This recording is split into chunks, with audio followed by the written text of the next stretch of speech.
পুলিশের এক গোপন চিঠিতে তোলপাড় সামাজিক যোগাযোগ মাধ্যম।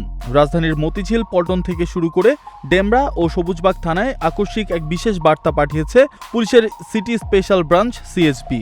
কিন্তু কেন এই গোপন তৎপরতা? কি আছে সেই চিঠিতে? প্রশ্ন সবার। এছাড়া কারো কারো বাসায় যাচ্ছেন সিএসবির সদস্যরা। সহকারী পুলিশ সুপার মোহাম্মদ কামরুজ্জামানের সই করা এই চিঠিতে নির্ধারিত ছক মোতাবেক সংশ্লিষ্ট এলাকার সাংবাদিক ও সাংস্কৃতিক ব্যক্তিদের সমস্ত ব্যক্তিগত তথ্য জরুরি ভিত্তিতে পাঠাতে বলা হয়েছে।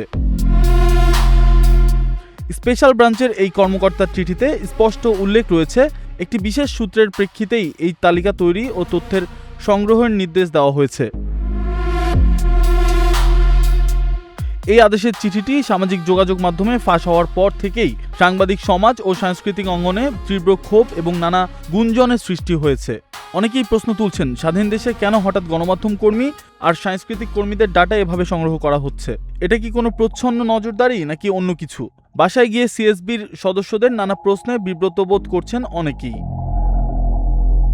এই চিঠির বিষয়ে সংশ্লিষ্ট দপ্তরে যোগাযোগ করা হলেও পুলিশের পক্ষ থেকে এখনো কোনো আনুষ্ঠানিক বক্তব্য পাওয়া যায়নি। ফলে কাটেনি ধোঁয়াশা, বেড়েছে আতঙ্ক।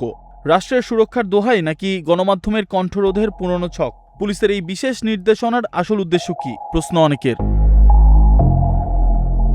ফারদিন আলম, নাগরিক প্রতিদিন।